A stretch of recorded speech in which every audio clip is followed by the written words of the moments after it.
行不行啊？这才一会儿炸了10几下了。你嫌弃我啊？这还是我第一次拿针线呢，以前都没有过。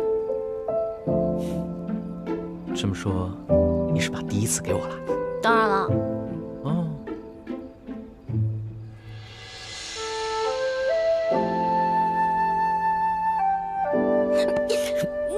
你堂堂大清皇帝，怎么能调戏良家女子呢？烦死了！别着急啊，第一次慢慢来。听不见，听不见，听不见，听不见，听不见，听不见，听不见！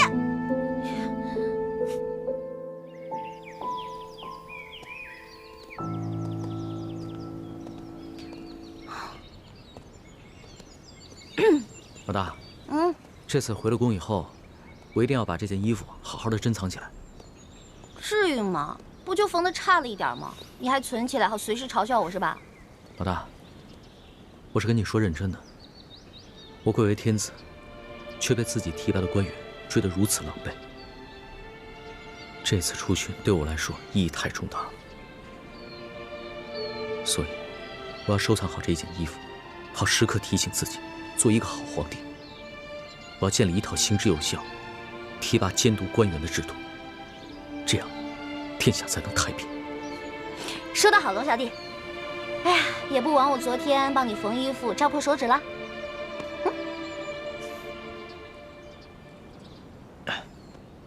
老大，这个我们待会儿去哪儿找吃的呀？距离昨天咱们吃的那个霸王餐已经12个时辰了，我前胸都贴后背了。放心吧，有老大在，绝不会让你饿肚子。走。哎，老大，你要不饿的话，你背我。哎，老大，看到了吗？有一个富商啊，他母亲这个月过80大寿，所以准备在这儿施粥半个月呢。哦，老大，你不会让我去当叫花子吧？不当叫花子当什么？咱们俩去酒楼当大爷啊！之前那次是运气好能逃脱，就咱俩这3脚猫的功夫，打又打不过人家，身无分文，怎么逃啊？那我就问你一句话，你现在想要脸面，还是想要命啊？那还是要命吧。找着了，找着了！还好这边的百姓都不认识我。谁认识你啊？走吧。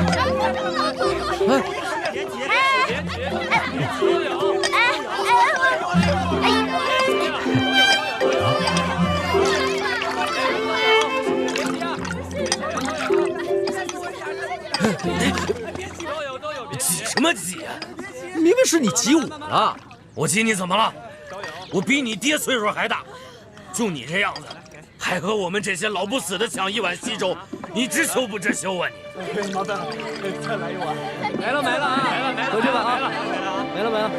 啊，没了啊！今天都没了。没了，下次再来吧。哟，后生，你来晚了，这都没了。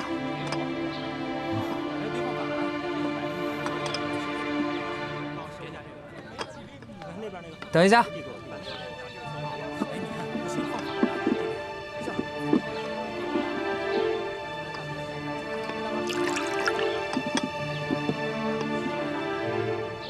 给。我说小后生，你可别嫌弃这碗刷锅水，它总比一碗清水强啊，多少能沾点骨气。你不要，我要。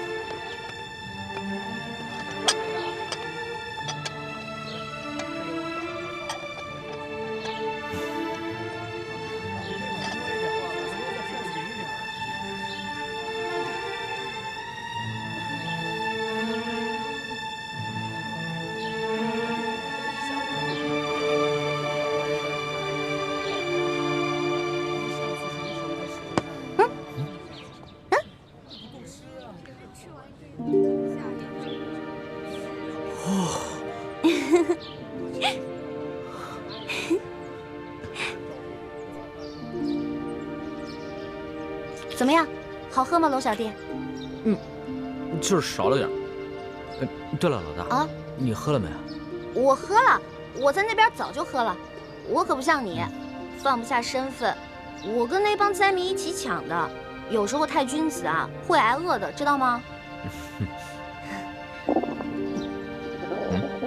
老大，我怎么听到你肚子在叫啊？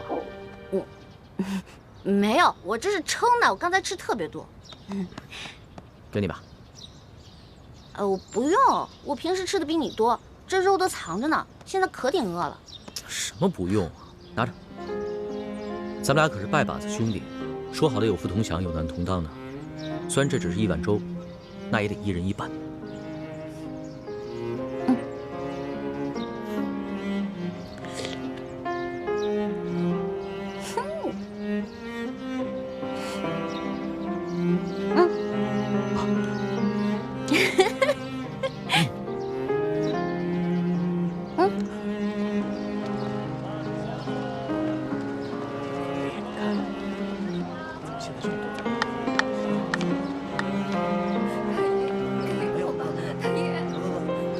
不行，我得想个法子尽快回京城。我要是在这儿多耽搁1天，百姓们就得多受1天的苦。这里离京城千里之远，就算走1天，1天100里，也得走10多天呢。要是能雇辆马车就好了。雇马车啊，我问过行情了，从这儿到京城雇辆马车5两银子，你有吗？哎，我现在算是知道了，什么叫做有钱男子汉，没钱汉子难。老大，要不然你把那……公子，少一点吧，我真的没有了。没吃饭。谢谢公子，谢谢公子，真是。给我一点吧。怎么？老大，你就让我把那个金镯子给当了吧。等我回了京城以后，立马让人帮你赎回来。不行不行啊，我这个金镯子是我一个兄弟送我的，我那个兄弟心思很重的，如果他知道我把金镯子当了，他一定会很难过的。哎呀，你自己想办法赚钱嘛，别老打我金镯子的主意，行不行？好，我知道你是故意刁难我，我还就不信了，我挣不了这5两银子。这才是我的好龙小弟嘛，文武双全，什么都会，对不对？不过你想到什么办法赚钱了吗？老大，你的耳环呢？哦，这儿呢。哎，你的金镯子不能当，耳环可以吧？耳环是可以啊，不过耳环不值什么钱，只能卖10几个铜板。10几个铜板就够了，走。哎，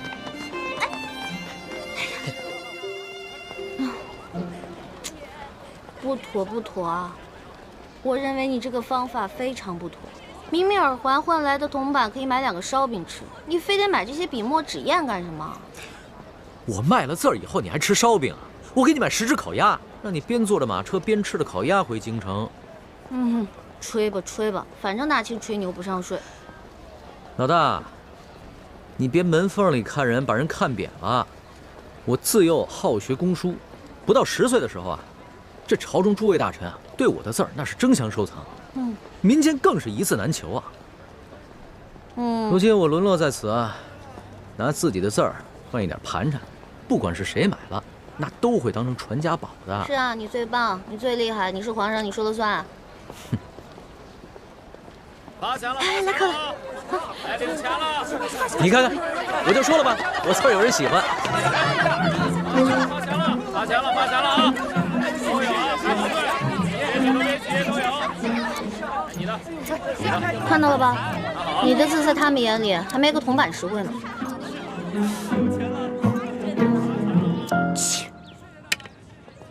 哟，这幅字笔画圆润柔美，清丽潇洒，颇有明代董其昌的风范呢。在世道好的时候，应该能卖几两银子。你居然能从我的字里边看出董其昌的风范，看来你对书法颇有研究啊！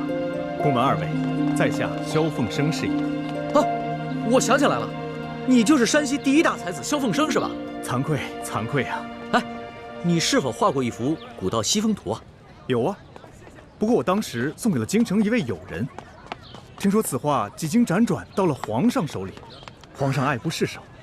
怎么，你见过此画？啊，那倒没有。我有一个乡亲啊，他有一个远房亲戚在朝中做官，然后我听过这个事儿而已。哦，哎，可是你为什么不卖字画，要在这儿乞讨为生呢？世道不堪，灾荒之年，老百姓连饭都吃不上，哪还有什么闲钱买我的劳师字字画呢？我又不愿攀附那些达官显贵，也就只得乞讨度日了。富贵不能淫，贫贱不能移，怪不得先生能画出连皇上都欣赏的大作来。这位兄台倒是萧某的知音呐，不过我也没有别的东西可赠，这枚铜钱我就赠与兄台，好歹也能买碗薄粥。告辞了。哎，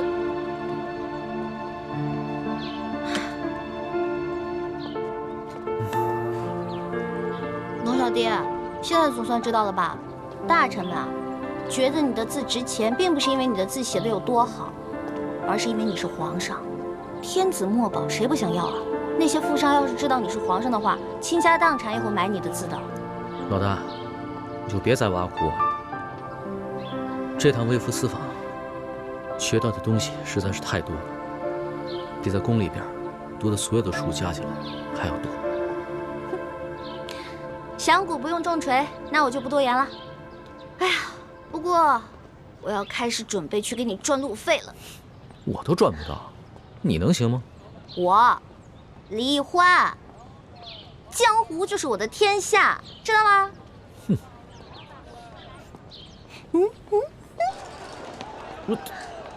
老大，你说的不会是这个地方吧？当然，一会儿看我眼色行事，知道吗？走。哎，老大。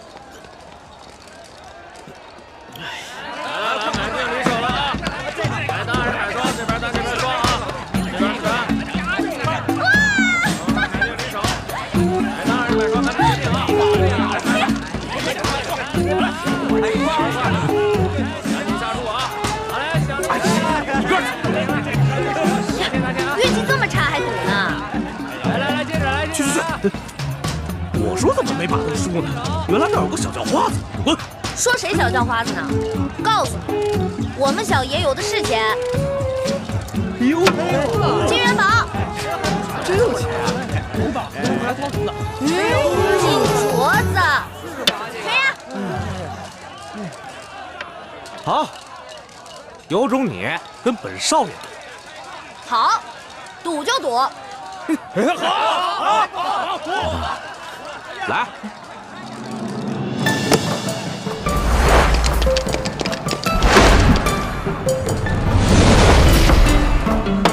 赢了！我的，拿上，我们的。再来，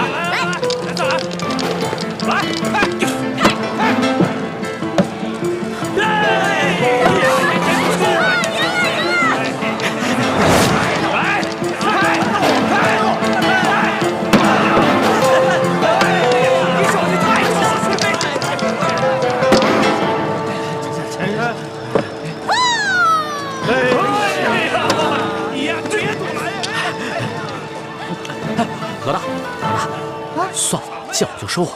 哎呀，我正玩得兴起呢。老大，好，那个，最后一局了啊，小爷没时间了，最后一局了啊！最后一局，全压了，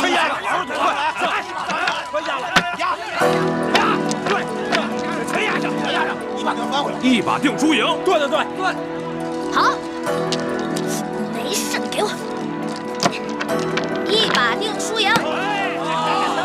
对，来，豹子来了，豹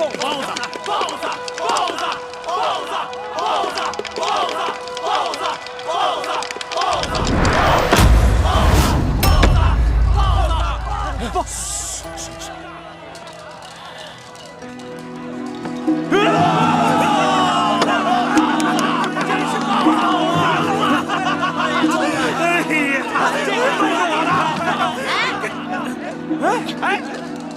干什么？小爷这骰子还没摇开呢。开啊！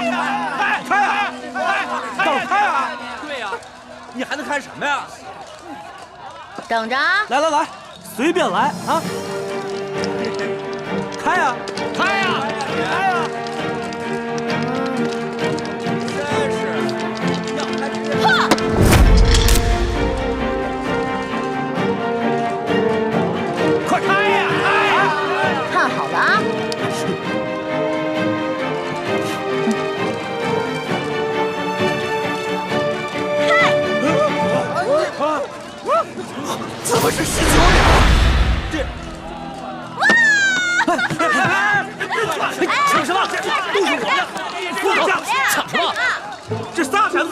19点啊！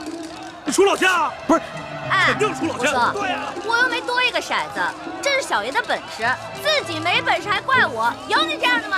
出老千，不能算这个，这肯定出老千，咱不能让他走。这把不能算，再来一把。哎，官兵来抓赌了！哎，让他跑了！就这样。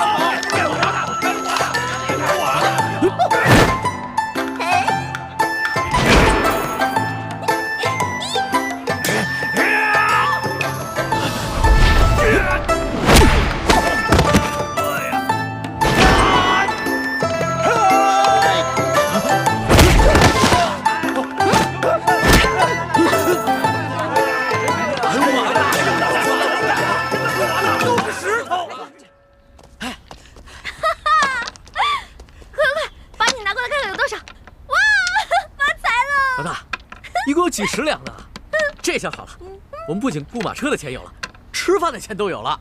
老大，你真行。那当然了，要不然怎么做的你老大呢？哎，拿过来啊！这些钱都是我挣的，跟你没有关系。哎，行，算我欠你的，回头我就还你，行吗？还我？我的利息可高了，你还得起吗？老大，你可不要趁火打劫呀！趁火打劫？全天下哪有你这个皇上厉害啊？大明内乱，你们大清趁机占领了大明的整个江山，老百姓刚刚经历了战乱，想过上几天安生日子，可你们呢？朝中权贵搞起了圈地，各地的官吏争相设置各种关卡，变相收取各种赋税，你们这才叫做趁火打劫，一本万利的勾当呢！我怎么了？我说错了吗？我说的都是实话，龙小弟，其实这就是我要的利息。你要记得曾经答应过我的那些话：消除权贵特权，革除积弊，整顿吏治，让全天下的老百姓过上好日子。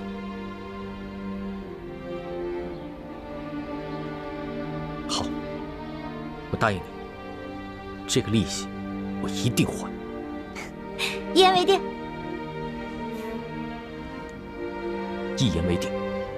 盖章。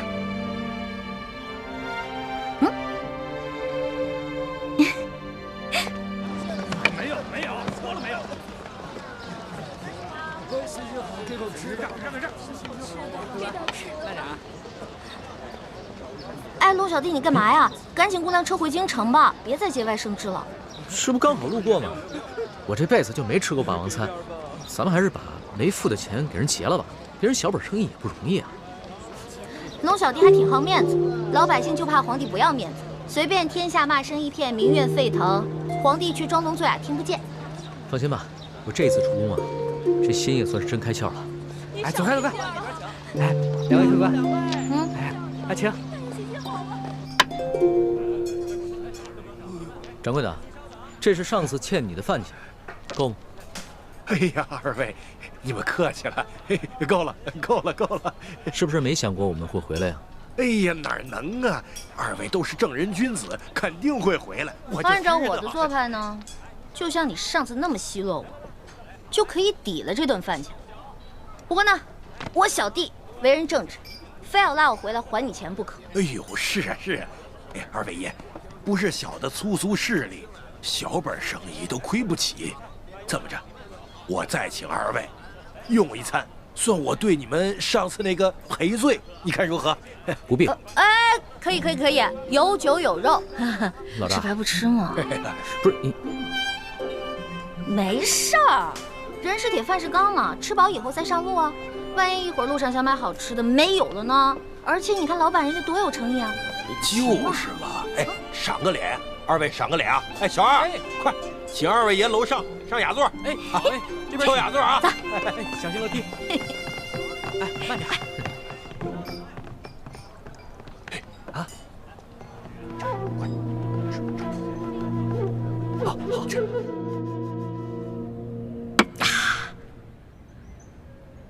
饿了2天，总算能饱餐一顿了。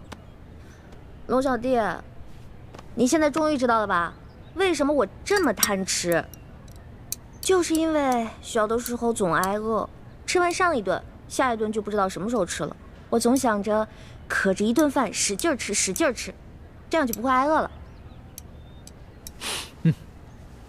我明白了，老大，你就放心吧，以后我再不会让你挨饿了。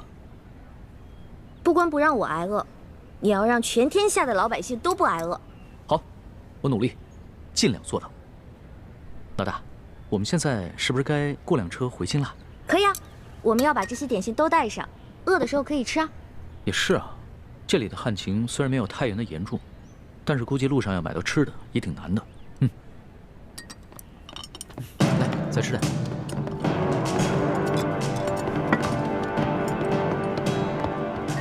铁捕头，就是他们。掌柜的，你这是干嘛呀？上次的饭钱我们可结清了，这顿是你刚才在底下说你请我们的，不就一顿饭的事儿吗？那我们给你钱还不行？你报什么官啊？二位爷，这就不怨我了，你们这胆子也太大了。既然巡抚大人已经全省通缉你们，还敢上我这酒楼来？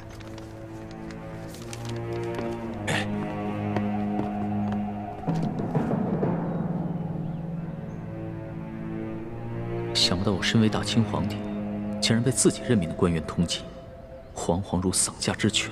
下一章。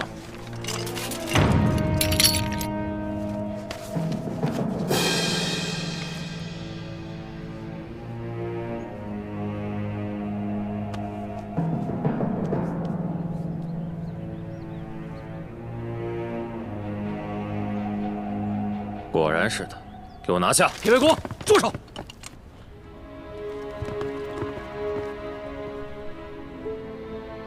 你认识我？我虽不认识你，但我知道你是谁。你做了20多年的捕头，破获无数刑案，抓过无数盗匪，屡受朝廷的嘉奖。去年你因公致残，没了左手，皇上特意恩诏，命宫中的能工巧匠帮你打造了这只可以伸缩的铁手。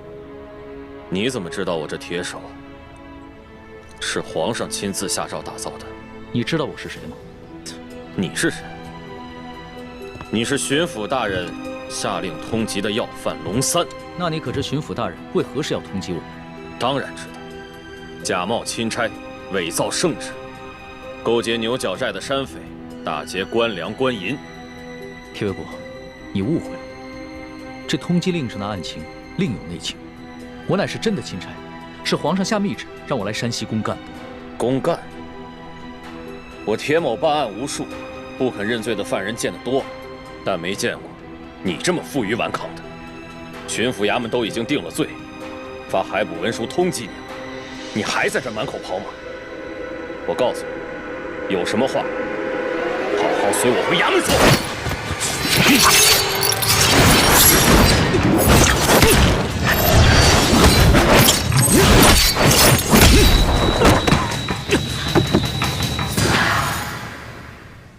我办案无数，不肯认罪的犯人见得多了，但没见过你这么负隅顽抗的。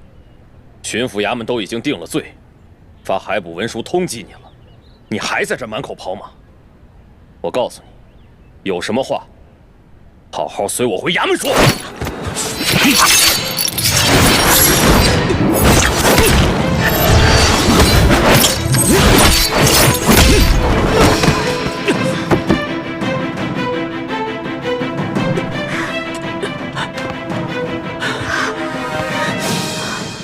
把他们给我抓起来！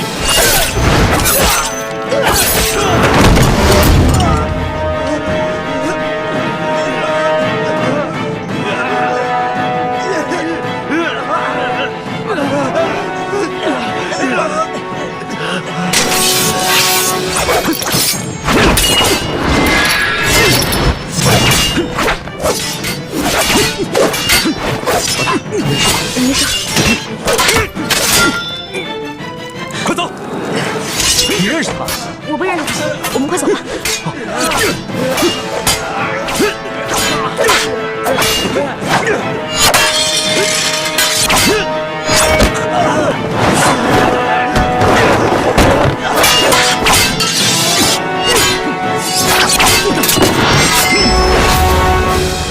你是谁？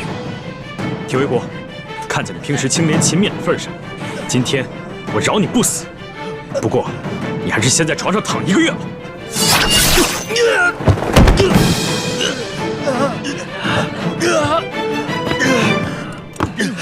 包子嘞，热腾腾的包子。上天前啥都不答应。没有没有，闪开！刚出笼的包子。龙小弟，我有那么重吗？你怎么跟打醉拳似的，歪歪倒倒的呀？老大，这是我这辈子第一次背人，我能背着你一口气跑出华阴县，就已经不错了。糟了，钱，我把钱全都落在酒楼里了。老大，先别想钱的事了，保命要紧啊！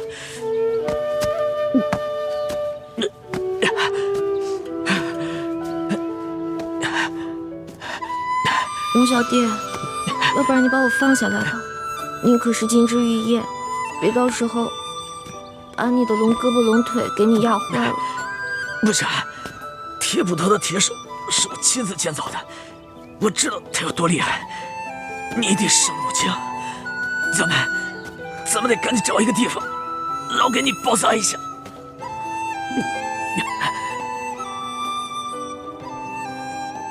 前面好像有一个茅草屋，进里面休息一下吧。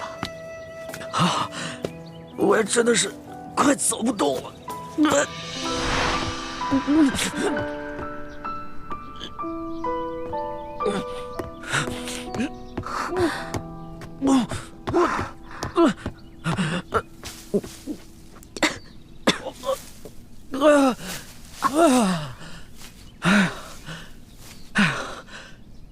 龙小弟，长这么大还没这么累过吧？那是。哎呦，哎，你怎么流那么多血啊？你让我看。大惊小怪的，没见过世面吧？没事儿，你先出去，我自己看一下。你别闹，我出去。你想占我便宜是不是？告诉你不许占我便宜啊！去，赶紧去，出去。真的？真的，快点走啊！走，快点儿！快点儿啊！快去！哎，不是，你确定你自己能行啊？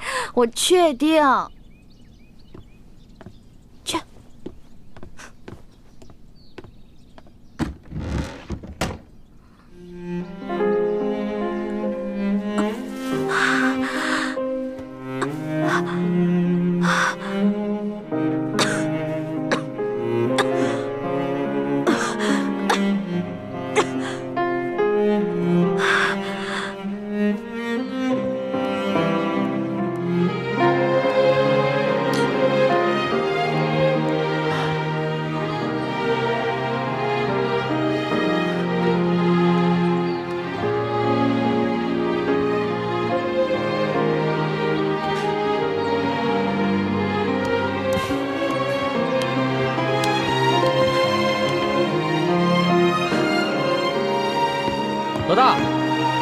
老大，你自己可以吗？你怎么不说话呀？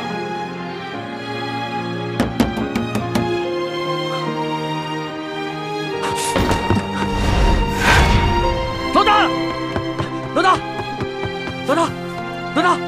大！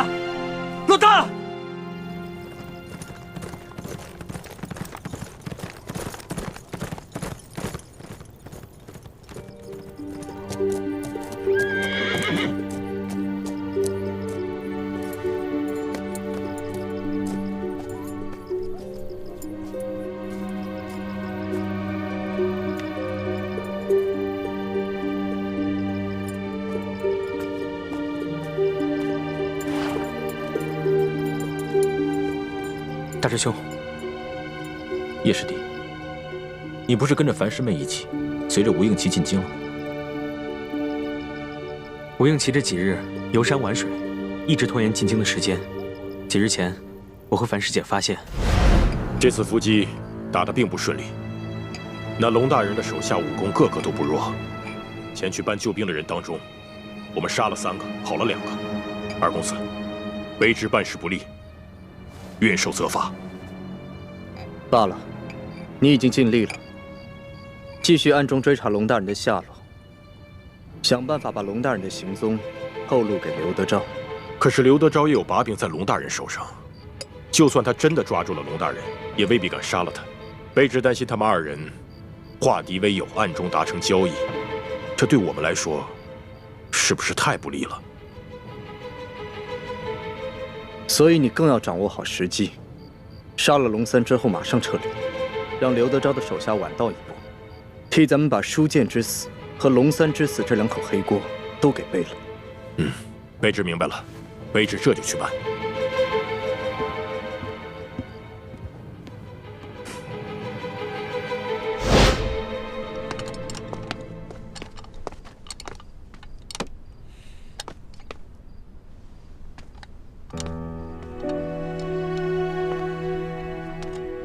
师姐，这回你看到了吧？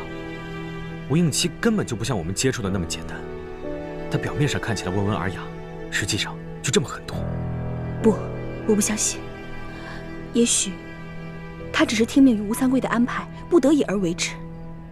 好，就算是奉命行事，那你现在也应该可以看出来了吧？他那么有心机，根本就不像我们平时接触的那么简单。也许他跟我们一样，我们不也听从于师父的安排去算计他吗？樊师姐，我能感觉到你对吴应期很有好感，我不想打击你，相反，在师父的面前我还会替你打掩护。但是我还是要提醒你，你千万……我心里有底。好，那不多说了。吴三桂已经派人去追杀康熙了，大师兄他们还蒙在鼓里，我现在必须连夜赶去给他们报信。你去吧，吴应体这边，我就说你在山西有个旧友，去探望他，与我们在京城会合。好，那就这样。所以我就连夜赶去太原书府，想给你们报信。不料扑了个空，我就一路找到这里来了。叶师弟辛苦了。其实我早就知道，在追杀我的人当中，有吴三桂派出来的杀手。你赶紧回去吧，别让吴应奇起疑。你不用担心，吴应奇现在对樊师姐很是信任，我还是留下来，同你和雪师姐一起寻找康熙和奕欢吧。叶师弟是不放心。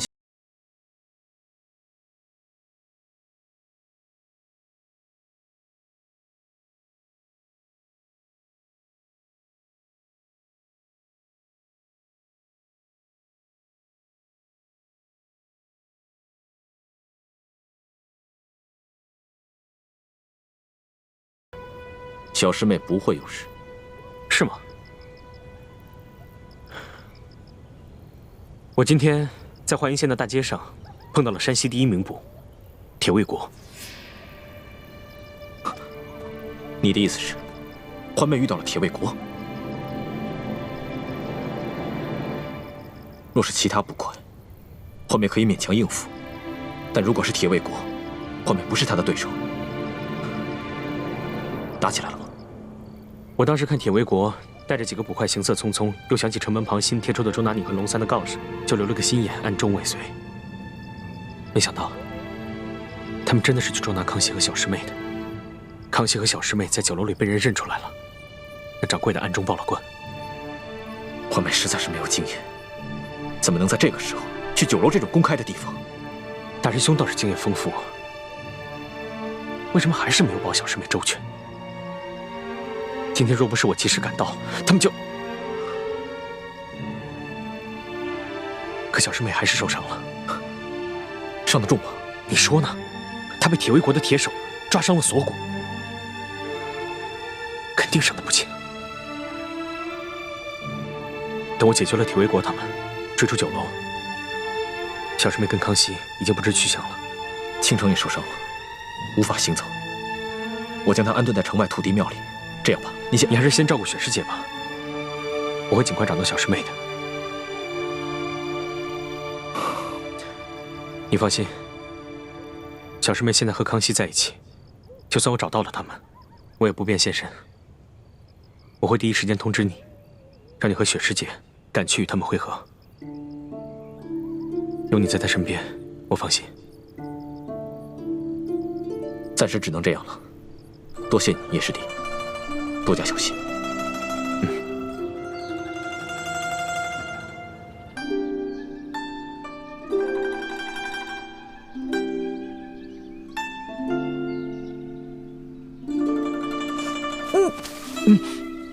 老大，你醒了？哎，你伤口怎么样了？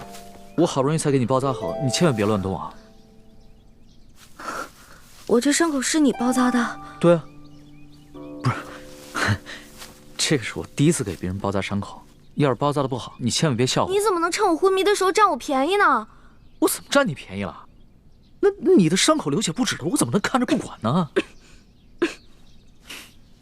我发誓，我绝对没有趁机占你便宜。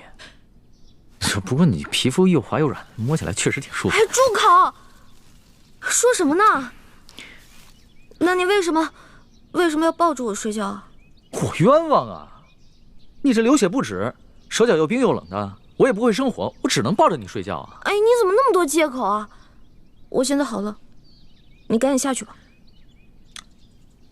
我都说让你……哎，老大，你没事吧？老大，哎，龙小弟啊，我怎么感觉我这脑袋这么晕啊？哟，老大，你头好烫啊！这样，来，你先躺下，躺好了。哎，好冷啊！来，把衣服盖好，把衣服盖好，你就不冷了啊！不冷了。龙小弟啊，我想喝水。水啊，水，你等着，我去给你找水去啊。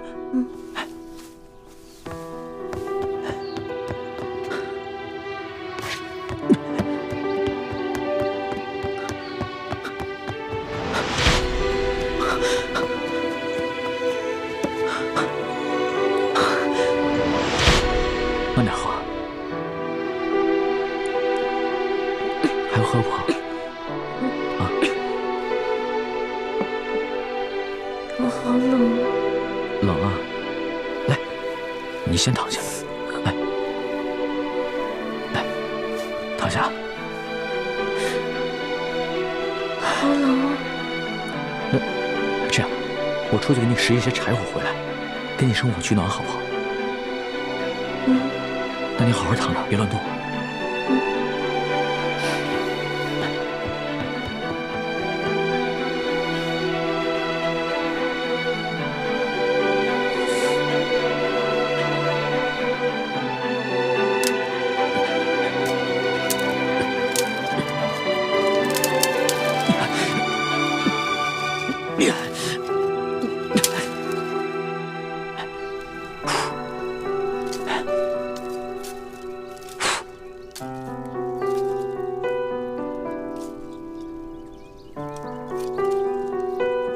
龙小弟，啊，折腾了这么半天，我怎么还没升上啊？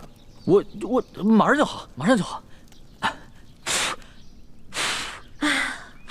我怎么会有你这么个笨小弟啊？啊！你柴火放太多了，分开点儿，要不然里面空气不流通，火是生不着的。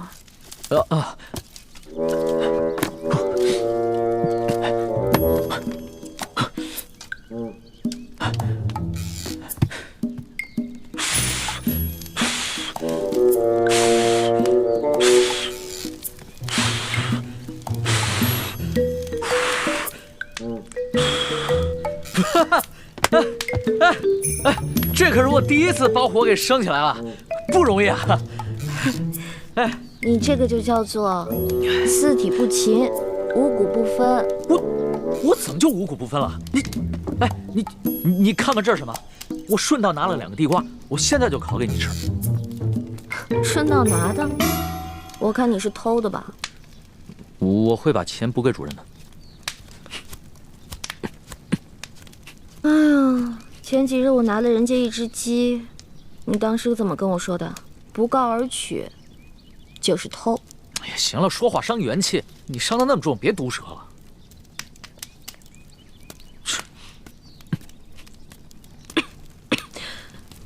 你搓上面的泥干什么呀？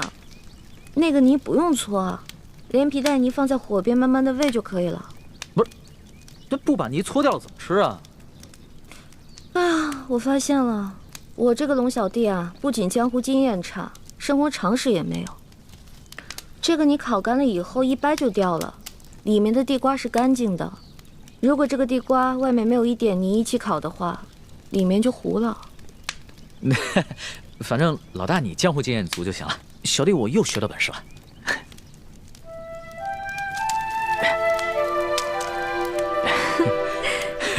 你怎么扔火里了？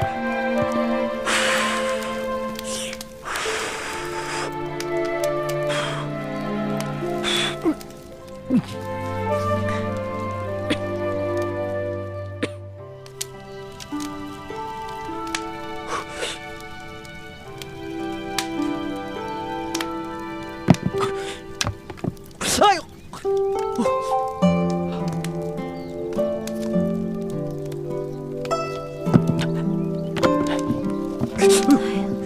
你小心点儿，别烫坏了你的龙爪。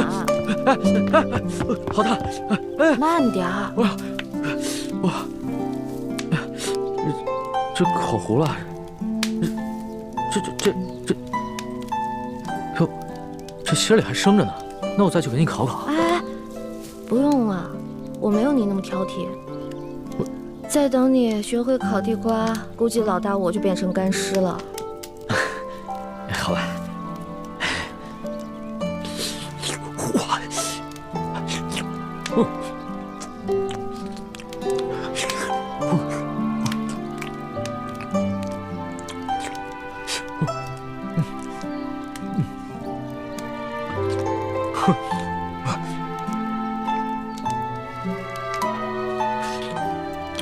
好吃吗？好吃。我以前做攻略啊，都没吃过烤地瓜，没想到地瓜这么好吃。就我以前吃那些烤鹿肉、烤熊肉什么的，都没这烤地瓜好吃。你看你现在这副狼吞虎咽的样子，以后还敢不敢说我吃相不好啊？我告诉你，我这么落魄的事啊，只有你一个人见过。你一定要守口如瓶，要不然的话，我就灭你的口。守口如瓶可以啊，但是我要封口费。好。龙小弟，把我这个也吃了吧。不是，那你怎么办啊？吃不下了，我好累啊，我再睡一会儿。好，那来，你先躺下，先躺下，往上躺点啊。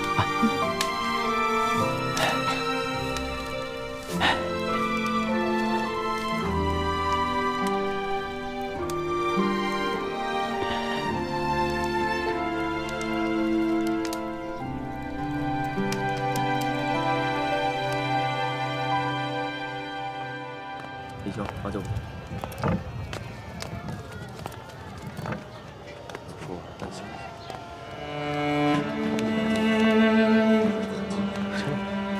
哎，大姐，来我这命吗？不要。哎，价钱好说，结实。您看看这个，不错吧？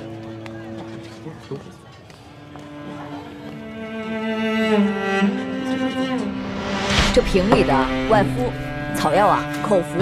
谢谢掌柜的。哎，钱呢？掌柜的，我今日出门的时候忘了带钱，你能不能让我先赊一下账，改日我连本带利一起还你？去，没钱买什么药啊？掌柜的，你行行好，我妹妹她已经病得不省人事了。我这开的呀是药铺，又不是慈善堂。再说了，这救济百姓啊，乃是皇上和官府的事儿，又不是我这个生意人能做的。你要怨，就怨皇上和官府吧，别怨我。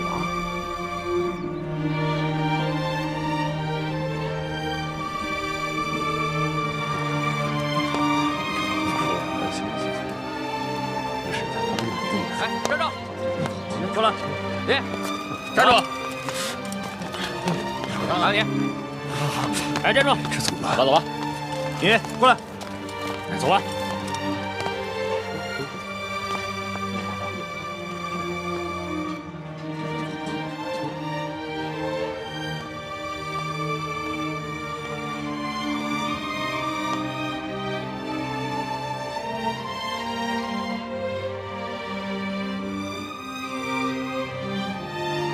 大哥哥，你是不是也饿了？你也想吃烧饼吗？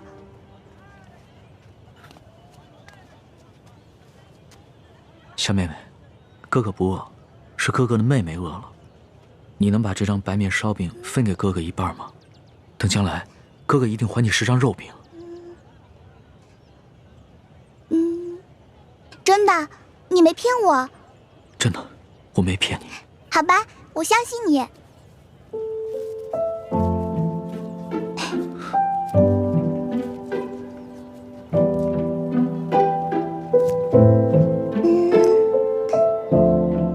你将来要请我吃肉饼，这块大的给你吧。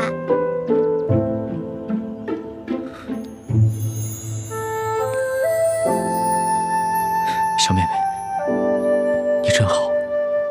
你能告诉哥哥你叫什么名字吗？我叫喜儿。喜儿，真好听。娘，来稻米了。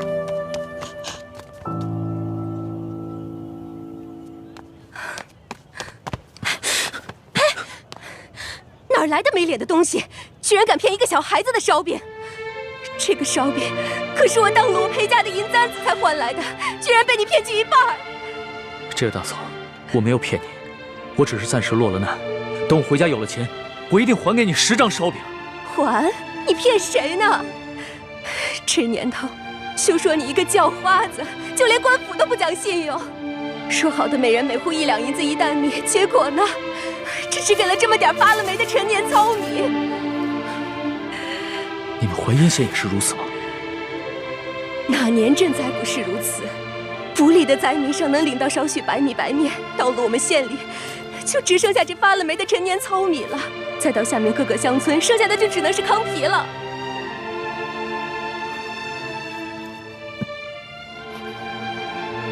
哎呀，喜儿，以后可不能这么傻了。这些人都是骗子，骗你的。喜儿，你一定要相信哥哥，哥哥将来一定会还给你10张肉饼的。我呸！还不快滚！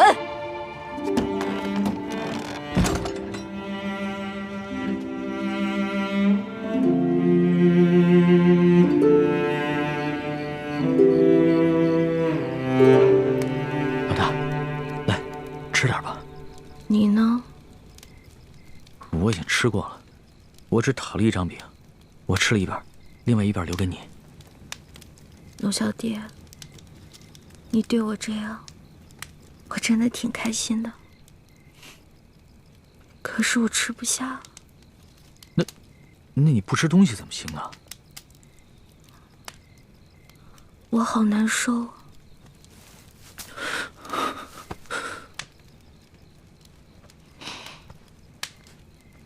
龙小弟。我这个老大，可能要先行一步了。别说胡话，咱们2个可是拜过把子的，说好了要难同党，同生共死的。所以为了我，你一定要撑下去。我尽力了。你知道我最怕什么吗？第一是恶，第2是丑。第3就是死。龙小弟，我也好想陪你回京城。可以的。我还想去收那些你欠我的利息呢。放心吧，人不死，账不烂。你一定好好撑着。要是你不在了，我来账了怎么办？你不会来账的，你还会整顿吏治，革除疾病，让老百姓过上好日子。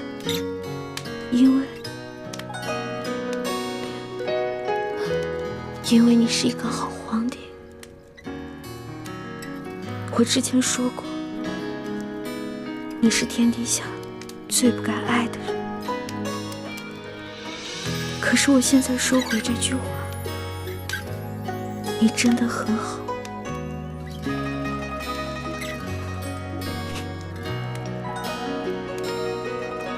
谢谢，谢谢你，老大。谢谢。所以你一定要撑住，一定要撑住，撑住了监督我。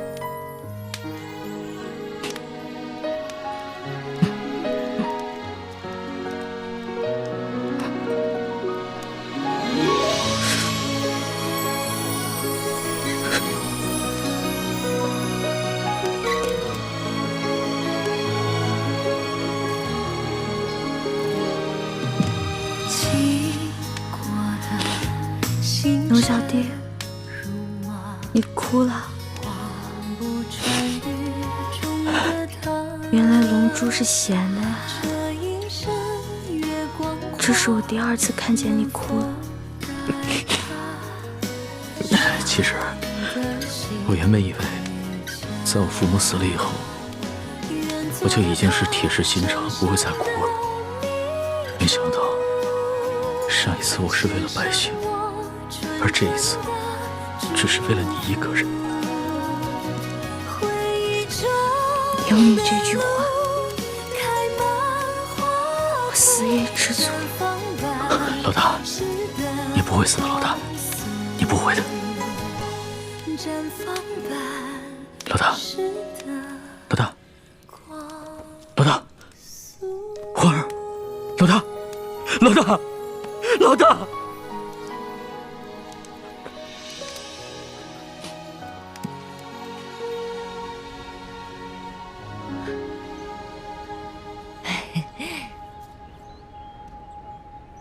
掌柜的，咱们可是说好了啊，这个金镯子我只是暂时抵押在你这儿，你一定要好好保管，改日我一定会赎回来的。放心吧，我是生意人，这药铺开了多少年了，做生意的讲诚信，懂规矩。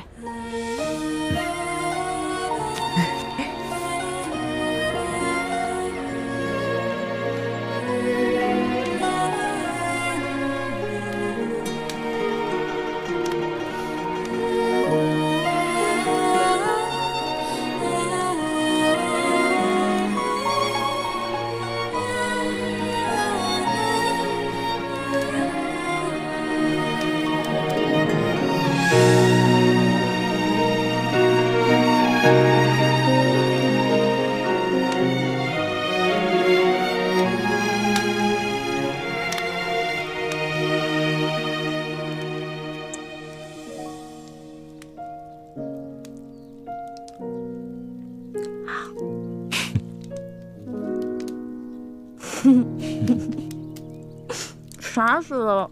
你干嘛一直看着我笑啊？在这种穷乡僻壤的地方，我都快愁死了。我本来也快愁死了，但是看到你伤有好转，我觉得特别开心，就是想笑。你知不知道，这次你整整昏迷了3天，我都快绝望了。本来呢，我都到阎王爷那儿去报道了，结果阎王爷说：“哇，这个小姑娘太能吃了，养不了你，回去吧，回去吧。”我就被遣送回来了，继续祸害你来了。你只是第一次帮我缝了衣服，戳破了手，我可是把太多第一次都给你了。打水、烧火、煎药、收拾屋子、偷人家地瓜，还有帮你清理伤口。我就知道你会说这句不正经的话。不过今天早上我醒来的时候，我看到你没有把我推开，我心里就觉得这一切都值了。龙小爹，你得跟我发誓，这件事情不许告诉任何人。好，我发誓，不告诉别人，替你保密。咱们明天雇辆马车回京城吧。我也想早日回京，你身子受得了吗？我的身子都已经好了。龙小爹，你是条龙，所以你应该回到海里去。我这个只会吹牛的老大根本保护不了你，万一你在外面遇到危险了，那我就算死上1万次，也不足以弥补我的罪过。呸！死什么死？我知道了，我准备一下，明天一早就出发。哎，你就打算穿这件脏兮兮的衣服出去啊？怎么了？不是你说冷的吗？我现在已经不冷了，龙小弟，你好歹是个皇上啊，不能这么不体面。那，你看看你，刚一醒来就开始奚落我了啊？哪有？嗯。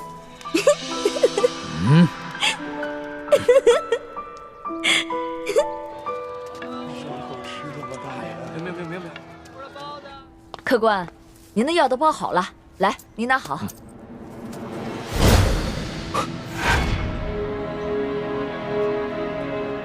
掌柜的，你的金镯子哪来的？这是一个客人递给我的，怎么了？那客人可是一个年轻可爱的姑娘，大约5尺高，胖瘦适中的样子。不是，那是个年轻的后生，脸上嘛脏兮兮的，我也没看出啥模样来。掌柜的，那客人是我一个朋友，这样吧，我先帮他把这个镯子给赎走，再留下20两银子跟一封信。如果他再来抓药的话，麻烦你把银子和地址给他，让他来找我。这，好吧，谢谢。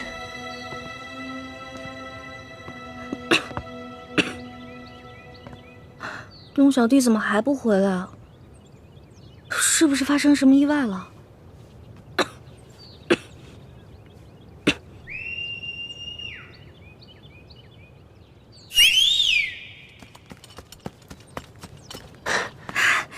叶哥哥，小师妹，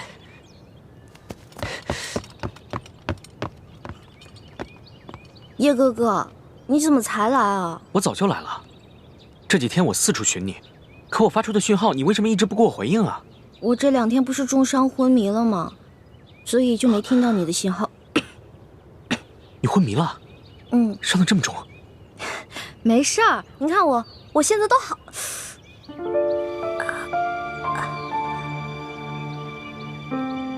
所以这些天，一直都是康熙在照顾你，给你洗伤换药。哦，嗯。好了，外面风大，我们进屋说吧。好，进来吧。快进来，坐。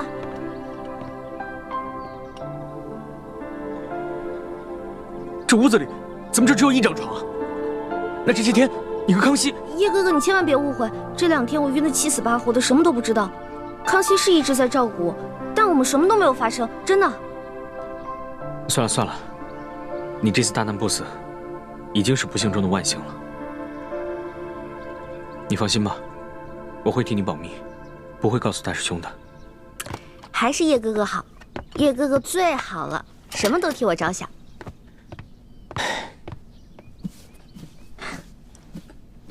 喏，给你，这次别再弄丢了。这个金镯子怎么会在你这儿？不是龙小弟给当在药铺了吗？淮阴县本来就不大，整个县里只有1家药铺。今天早上大师兄去给雪师姐抓药的时候，雪姐姐怎么了？生病了？雪师姐也受伤了，而且伤得很严重。不过，她是因为保护大师兄才受伤的。雪姐姐对大师兄是真的好。大师兄去抓药的时候，突然发现那个药店的女掌柜手上居然戴着这个金镯子。大师兄把这个金镯子赎回来交给了我，让我继续寻找你和康熙。他和雪师姐就在落脚的土地庙里等消息。我这几天把淮阴县东南西北方圆20里的地方都找遍了，给你发出的信号你也不给我回应。不过好在今天总算找到你了。辛苦了叶哥哥，但是你千万别误会，这2天我一直昏迷，什么都不知道。我们身上实在是没钱了，所以龙小弟为了救我的命，才把这个金镯子给当的，给我换药。你不会生我气吧？我当然生气了，不过我气的不是你最终把这个金镯子当给了药铺，而是你为什么不早点拿它换钱抓药啊？金镯子比你的命还重要啊！我不是怕我当了以后让你伤心吗？有你这句话，我就很知足了。哎，叶哥哥，天马上就要黑了，你赶紧走吧，不然等龙小弟回来该看见你了。好，那我现在就去告诉大师兄，让他和雪师姐来找你会合。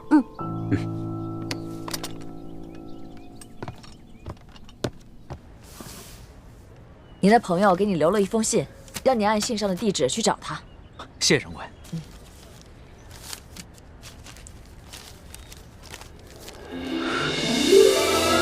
果然是李太医的笔记，太好了，这下可以顺利回京了。谢掌柜的。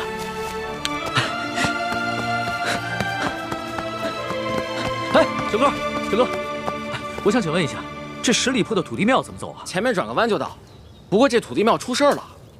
出什么事儿了？就在1炷香前，一大堆官兵过去，说是捉拿什么通缉要犯。我劝你啊，还是别去了。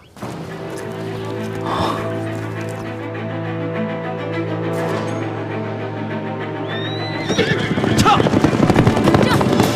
站住！快抓住他们！站住！奇怪，这些官兵怎么知道我们藏身之处的？多半是吴三桂的手下追踪到我们的行踪，故意泄露给官府的。小师妹和康熙都在城西海岸岗，你们把他们牵引到城东，我去找欢妹他们，然后咱们在城北会合。好，撤！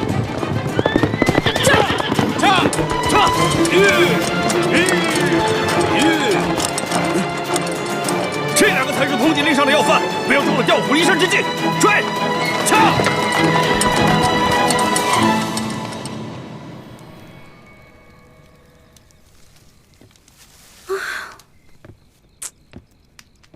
这龙小弟怎么回事啊？我好不容易跟猪哥哥他们会合了，龙小弟不会出什么事儿了吧？呸！乌鸦嘴！龙小弟一定没事儿的。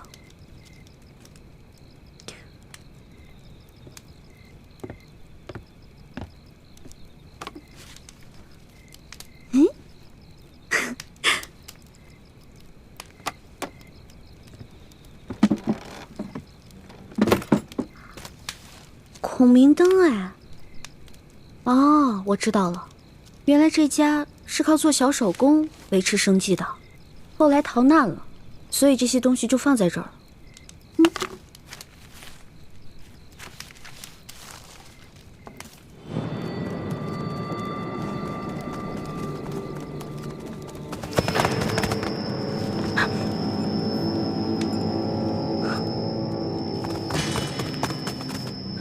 我的伤还没好，跑不了太长时间，必须在短时间内甩掉他们，找个地方藏身，才有可能逃脱。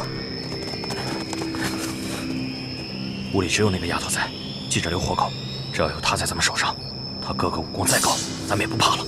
是，走。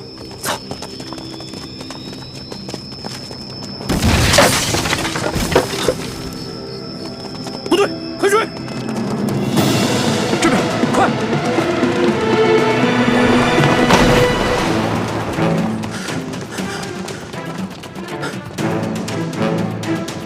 这丫头轻功虽好，但受了重伤，肯定跑不远。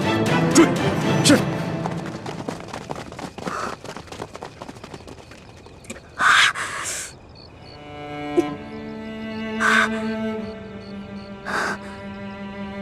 一环，别怕，你一个人逃了，只活了一个李一环。可龙小弟若是活着，就能救天下无数苍生的性命。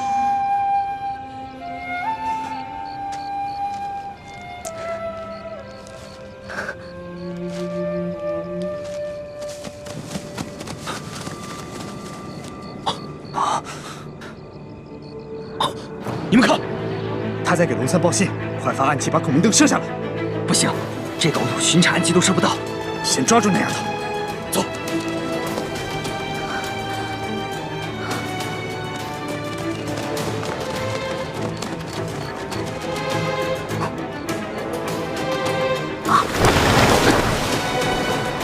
简单的追！是。